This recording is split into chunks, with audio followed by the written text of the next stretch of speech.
Alors, salut et bienvenue dans ce premier numéro de Blackboard, donc qui est une nouvelle formule que nous vous avions proposée récemment et voilà qui est fait. Donc, une proposition selon laquelle nous allons, sous la base d'une notion particulière comme la régression, la droite de régression linéaire simple que nous avons là, faire des démonstrations pour montrer le principe, qu'est-ce qui sous-entend la théorie qui se cache derrière la présentation que nous faisons. Nous faisons également la démonstration mathématique sur comment est-ce qu'on obtient les résultats que vous connaissez peut-être ou pas. Donc ici, dans notre cas, nous allons parler de la régression linéaire. Et donc, si vous ne l'avez pas encore fait, n'hésitez surtout pas à vous abonner et d'activer la cloche de notification pour ne rien rater de nos prochaines publications du genre. Vous êtes intéressé par plus d'apprentissage? Veuillez cliquer sur le lien en description de cette vidéo pour vous inscrire à la prochaine session de notre formation en économétrie et techniques quantitatives. Donc ici, dans notre régression linéaire, on a tout d'abord représenté notre nuage de points. Donc ici, la régression linéaire, c'est la donnée d'une relation entre deux variables quantitatives. Ici, en abscisse X, on peut avoir par exemple l'âge de l'individu. Et en ordonnée, la variable Y peut être par exemple le salaire. Donc, on veut représenter, voir comment est-ce que le salaire des individus varie selon l'âge des individus. Donc, on a ces différentes combinaisons possibles d'âge et de salaire représentées sur un plan. Et le point M1 qui est là, par exemple, a pour coordonnées X1, Y1, donc qui représente le salaire, l'âge et le salaire du premier individu. Donc, si on prend un individu XI quelconque là, qui a pour abscisse, c'est-à-dire pour âge XI et pour salaire YI, donc on a ce point-ci. Donc, le challenge dans la régression linéaire, c'est de trouver une droite. Donc, on sait tous qu'en équation cartésienne, l'équation d'une droite s'écrit sous la forme AX plus B. Donc, le challenge, c'est de trouver une droite qui ajuste au mieux cette droite-là, c'est les coefficients A et B qui permet d'avoir une droite qui optimise l'estimation de Y en fonction de X. Donc, on a la donnée de ce nuage de points-là. Donc, si on prend le point quelconque XI là, qui a pour coordonnées XI, YI, donc, l'objectif, c'est de pouvoir minimiser l'écart, c'est-à-dire la distance qui sépare le point de cette droite. Donc, c'est-à-dire le projecteur orthogonal de ce point sur la droite. Donc, cette petite distance, étant donné que le point XI, donc le point MI, autant pour moi, appartient à cette droite qui a pour coordonnées XI, YI. Donc, ce point MI aura pour coordonnées XI, étant donné qu'il appartient à la droite, donc le projecteur orthogonal, il aura pour coordonnées XI, AXI, plus B, c'est d'autant plus qu'il appartient à la droite. Alors, dans la régression linéaire, donc, comme on l'a dit, l'objectif, c'est de pouvoir minimiser cette petite distance-ci. C'est-à-dire, donc, on va prendre le carré. Minimiser une distance consiste à minimiser également le carré. Donc, le carré, pourquoi? Parce que les fonctions quadratiques avec des carrés sont beaucoup plus faciles à manipuler en termes d'optimisation, de minimisation. Donc, la distance qui sépare le point MI de la droite D, donc on va l'appeler D, on va l'appeler ainsi dans notre droite. Cette distance-là, c'est YI moins A XI moins B au carré. Donc, étant donné que le point M appartient à la droite, donc elle aura ces coordonnées-là. Donc, le challenge dans la régression linéaire, dans la méthode des moindres carrés, c'est de pouvoir minimiser la fonction qui dépend de A et B, qui est égale à quoi? Donc, on va supposer qu'il y a n points dans notre nuage. Donc, on a n points dans notre nuage. Donc, on va minimiser quoi? On va minimiser la somme y allant de 1 à n de YI moins AXI moins B au carré. Donc, l'objectif dans notre problème, c'est de pouvoir minimiser cette distance-là. Et vous voyez que c'est une fonction qui dépend des variables A et B, qui sont des nombres réels quelconques.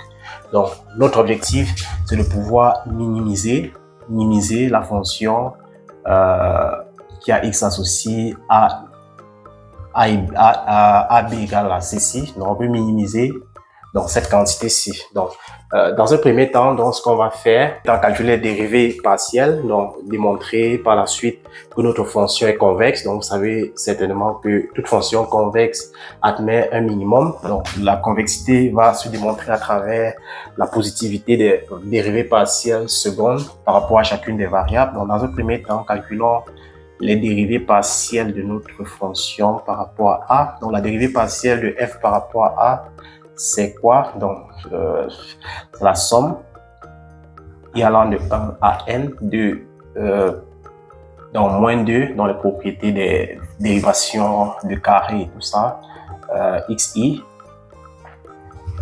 facteur de yi moins axi moins b. Donc, de la même façon, la dérivée partielle de f, dérivée partielle de notre fonction f par rapport à b, c'est quoi? C'est la somme y allant de 1 à n, donc de la linéarité de la dérivation et puis d'autres propriétés des dérivations des fonctions puissance ou carré des fonctions. Donc on va obtenir par rapport à b moins 2 yi moins axi moins b. Donc ça c'est la dérivée par rapport à A et B. Donc la dérivée partielle seconde de f par rapport à A, c'est quoi? Donc somme y allant de 1 à n de moins 2 moins fois moins. Donc lorsqu'on dérive par A, donc 2xi carré. Donc voilà ce que ça donne, la dérivée partielle par rapport à seconde par rapport à A, donc ce qui est un nombre positif, quelle que soit la valeur de x, même si elle prend des valeurs négatives. La dérivée partielle seconde de f par rapport à b, donc qu'est-ce que ça donne? Lorsqu'on dérive notre fonction par rapport à b, notre dérivée partielle par rapport à b une seconde fois, donc qu'est-ce qu'on obtient? On va obtenir moins, donc plus, somme y allant de 1 à n, de 1, donc qui est égal à n, qui est également strictement positif. Donc les dérivées partielles de notre fonction objectif par rapport à seconde par rapport à A et B sont toutes positives, donc ce qui signifie que notre fonction f est convexe, donc ce qui signifie qu'elle admet un minimum et les valeurs qui permettent d'atteindre ce minimum sont les valeurs qui annulent les dérivées partielles par rapport à A. Donc les dérivées partielles de A par rapport à... On va résoudre cette équation si dérivée partielle de f par rapport à b égale à 0 dans ce système-là.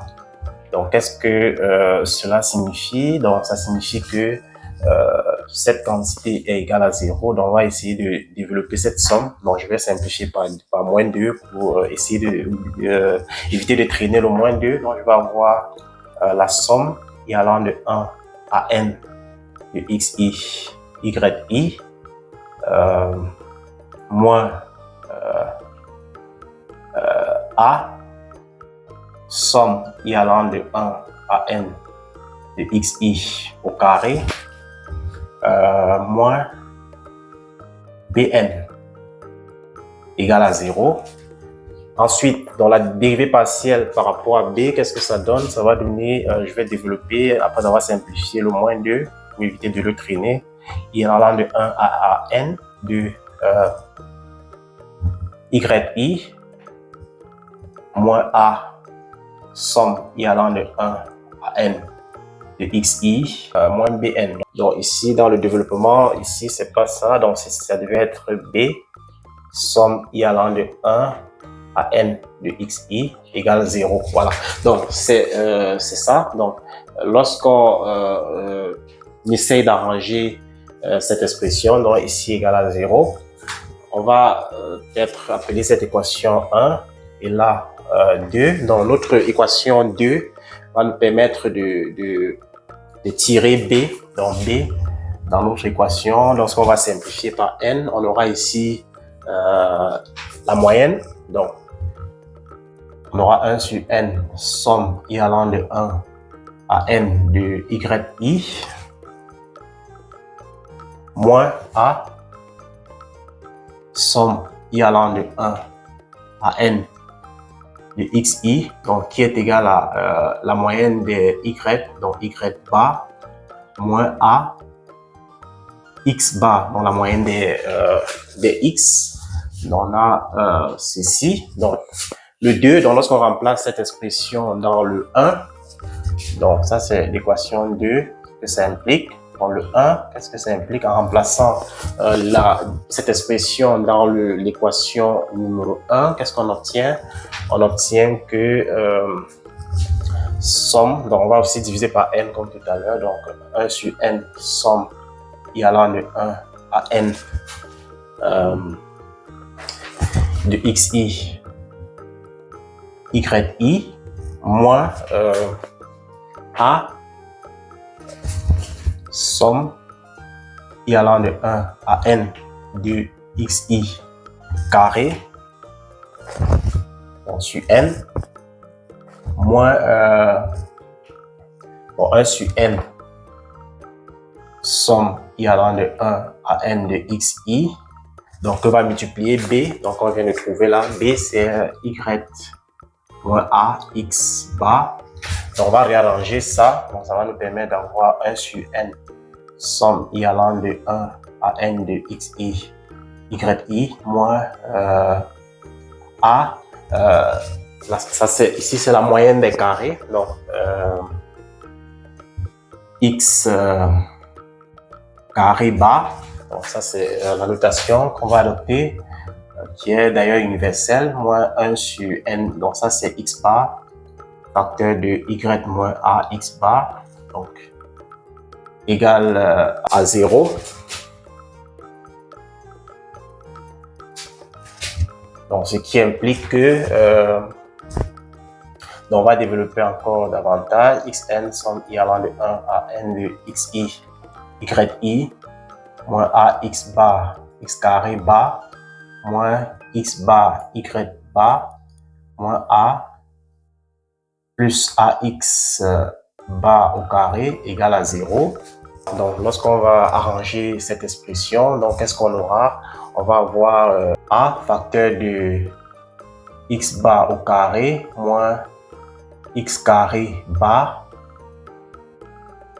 moins x bar y bar plus 1 sur n, somme y allant de 1 à n de xi, yi égale à 0. Donc, ce qui va nous permettre d'avoir a égale x bar, y bar, moins 1 sur n, somme y allant de 1 à n de xi, yi, sur l'expression de la variance, donc le carré de la moyenne, moins la moyenne des carrés. L'élément qui est au numérateur, donc finalement on aura a, donc l'estimateur de a est égal à ce qui est de l'expression du numérateur, ce qu'on appelle la covariance de x et y, et au dénominateur on a la variance de x. Donc la variance c'est le carré de la moyenne moins la moyenne des carrés, donc par définition. Donc ici, donc pas par définition, c'est une propriété de la variance. Donc on a finalement notre estimateur du coefficient a, donc, et naturellement l'estimateur de b, n'est rien d'autre, comme on l'a vu dans l'équation 1, y bar moins a chapeau x bar. Donc voilà les deux estimateurs de nos coefficients A et B. Donc voilà, c'était tout pour cette vidéo. Nous espérons qu'elle vous aura été utile et on se retrouve très prochainement dans une nouvelle aventure. Vous êtes intéressé par plus d'apprentissage? Veuillez cliquer sur le lien en description de cette vidéo pour vous inscrire à la prochaine session de notre formation en économétrie et technique quantitative.